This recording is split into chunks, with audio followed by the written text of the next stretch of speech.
여섯 번째 우선 질문인데, 직장 생활하면서 임대사업을 이제 병행하고 있고, 임대사업을 선택한 이유, 그리고 경제적 자유를 이뤘는지, 저는 이제 확실하게 경제적 자유를 이뤘다고 말을 할 수 있습니다. 뭐 제가 뭐 100억을 만들었다거나, 뭐 통장에 이제 100억이 있다거나, 그래서 경제적 자유라고 이제 생각하진 않고요. 제가 이제 책에서 얘기하는 자산방어 시스템 중에 하나를 좀 이제 사용을 해서 말씀드리면, 요 식을 하나 좀 보여드릴게요. 수익에서 비용을 차감하기 손익이라고 말씀드렸죠. 저마다 그 일하지 않아도 내가 이 정도면은 이제 생활이 되겠다 하는 금액이 있을 거예요. 월 뭐 어떤 분은 200만 원, 뭐 300만 원, 어떤 분은 500만 원 정도 있어야 된다. 그렇겠죠? 자, 그러면 내가 일하지 않아도 벌어들이는 수익에서 지출을 뺀 나머지 금액이 그 정도 금액이 돼야 된다고 저는 생각을 하거든요. 뭐 만약에 이제 지출하는 금액이 뭐 소득을 다 지출한다, 그래도 상관은 없습니다. 근데 마이너스만 내지만 않으면 뭐 그러면 생활은 가능한 거죠. 하지만 뭐 돌발적으로 이제 우발적으로 발생하는 그런 상황에 대비하기 위해서는 저축을 또 해야 되니까, 어느 정도 이제 저축을 할 수 있는 범위 내에서 내가 소득을 다 하고 나서, 지출을 다 하고 나서도 그 소득에서, 내가 일하지 않아도 되는 소득에서 어느 정도 충당이 된다고 하면은 정말 그거는 경제적 자유라고 생각을 하고, 저는 그런 면에서는 어느 정도 이제 경제적 자유라고 지금 확실하게 말씀드릴 수 있을 것 같아요. 제가 지금 이제 직장을 계속 다니는 이유는 사실 경제적인 이유라고 보기는 어렵고, 직장에서 얻을 수 있는 그런 경제적 이외의 것들이 너무 많습니다. 사실 뭐 사람들과의 관계라든가, 저도 직장에서 계속 일하면서 배우고 있고, 지금 어느 정도 업무에 이제 베테랑이 됐다고 이제 자신 있게 말씀을 드리는데, 그럼에도 불구하고 많이 배울 점이 있어요. 후배들한테도 배우고, 선배님들한테도 배우고, 일을 하면서도 바뀐 이제 그런 뭐 규정이라든지 이런 시대의 흐름에 따라서 바뀌는 것들에 대해서도 배우고, 배울 게 너무 많기 때문에 사실 저는 이제 직장을 다니는 것 자체가 경제적 이유라기 하기보다는 뭔가 좀 새로운 그런 지식을 쌓고 경험을 쌓고, 너무 긍정적인 면이 많기 때문에 즐겁게 다니고 있습니다, 지금. 그래서 뭐 경제적 자유를 위해서는 뭐 직장을 그만둬야 된다, 사실 그거는 저는 잘 뭐 크게 동의하지 않고요. 그래서 저는 이제 지금 경제적 자유를 직장을 다니지 않더라도 충분히 생활할 수 있는 그런 기반을 만들어 놨다고 생각하기 때문에, 저는 자유를 달성했다고 말씀을 드릴 수가 있고, 요 경제적 자유를 이제 달성하기 위해서는 그러면 방법이 있어요. 예를 들어서 수익을 극대화하는 거죠. 아까 제가 말씀드린 내가 이 정도 생활비가 있으면 지출하고 나서도 어느 정도 이제 저축도 되고 괜찮겠다. 자, 그러면 본인이 봤을 때 뭐 이제 강남에 있는 아파트 뭐 한두 채쯤은 그냥 살 수 있는 그런 재력, 뭐 고급 수입차를 바로 그냥 고민 없이 계약할 수 있는 그런 재력, 좋아요. 그렇게 하려고 하면 어떻게 해야 되냐면, 이 앞에 있는 수익을 늘리면 됩니다. 그 정도의 수익을 늘릴 수 있으면 가능하죠. 그런데 현실적으로 보통 사람은 어렵죠. 그럼 어떻게 해야 될까요?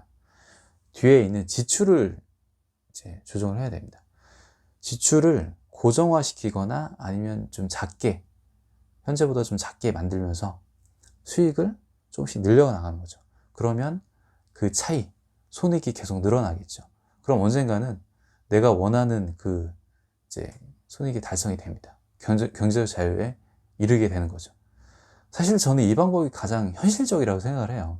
뭐 아무리 뭐 100억 부자들의, 1000억 부자들의 얘기를 들어도 내가 정말 그런 금액을 만들 수 있을 거라고는 단시간에는 생각하지 않습니다. 평생 가도 어려울 수가 있어요. 그거는. 그런 사람들의 이제 말이 잘못되거나 뭐 허황된다기보다는 나에게 맞지 않으면 크게 의미가 없지 않을까, 이런 생각을 말씀드리는 겁니다. 그래서 정말 현실적으로는 내가 지금 통제할 수 있는 지출, 내가 당장이라도 뭐 습관적으로 먹는 커피를 줄이거나, 습관적으로 이제 지출하는 어떤 걸 없애거나 해서 지출을 좀 더 이제 고정화시키거나 줄여나가면 그 다음에 할 일은 내가 수익을 좀 더 극대화하는 거죠. 아예 없다면은 아주 자그마한 수익이라도 만드는 겁니다. 그거부터 시작을 하는 거예요. 그게 더 현실적이지 않을까요? 내가 경제적 자유에 이르는 그 길이. 근데 지금 같은 시대에서는 사실 빨리 하고 싶고 남들보다 빨리, 또 젊었을 때, 그리고 또 이제 좀 더 과시하고 싶고, 근데 이런 게 더 멀어지게 만드는 거죠. 그런 그 수익 구조를 찾고 개발하고 부의 씨앗을 더 크게 키우는 걸 더 멀어지게 만드는 겁니다. 그래서 저는 이제 경제적 자유를 이제 이루기 위해서는 지출을 어느 정도 통제하거나 고정화시키고 수익을 좀 더 늘려나가는 방법으로, 그런 전략으로 이제 가야 된다 말씀을 드리고 싶고, 저는 그런 식으로 해서 어느 정도 지금 제 경제적 자유를 이뤘다고 생각을 하고요. 임대업을 제가 한 거는 이제 크게 두 가지가 있는데, 첫 번째는 제가 사실 좋아하는 일입니다. 임대업이 제일 좋아하는 일이고, 저는 이제 예전부터, 거의 예전이라고 하면 고등학교 정도 됐죠. 고등학교 때부터 그런 생각을 많이 했었어요. 임대 사업에 대한 생각을, 그 주택 임대 사업이죠. 집을 내가 이제 여러 채 갖고 있으면서 임대 사업을 하고 싶었었어요.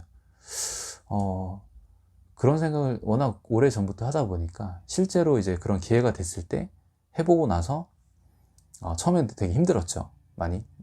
그 생각하고 실제하고는 완전히 다르니까.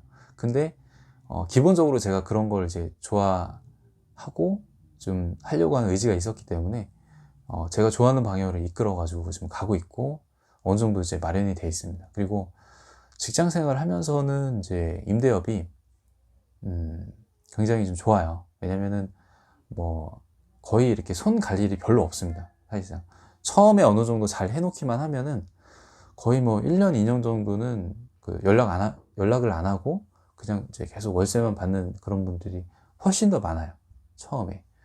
그럼 처음에 어떻게 해야 되느냐? 그거는 제 전작, 나는 임대인입니다. 이거를 보면은 좀 현실적으로 어떻게 해야 되는지, 그거는 이제 거기에 이제 많이 나와 있으니까 그거에 대해서는 제가 추가로 말씀드리진 않고, 우선은 제가 임대업을 선택한 건 그 두 가지. 제가 이제 굉장히 좋아하는 일이고, 저하고 맞았고, 저는 그 부의 씨앗을 찾은 거죠. 어떻게 보면 거기서 임대업에서 좀 찾은 거고, 그리고 이제 직장 생활을 하면서도 얼마든지 할 수 있는 사업이기 때문에 그래서 시작을 했고요.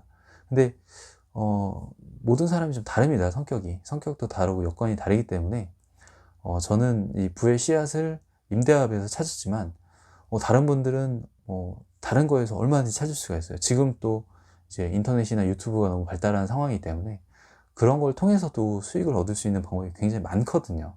그거는 각자가 이제 그 성격이라든가 여건에 맞게끔 찾아가야 하는 게 중요하고, 그런 걸 찾으려는 노력이 중요한 겁니다. 사실 지금은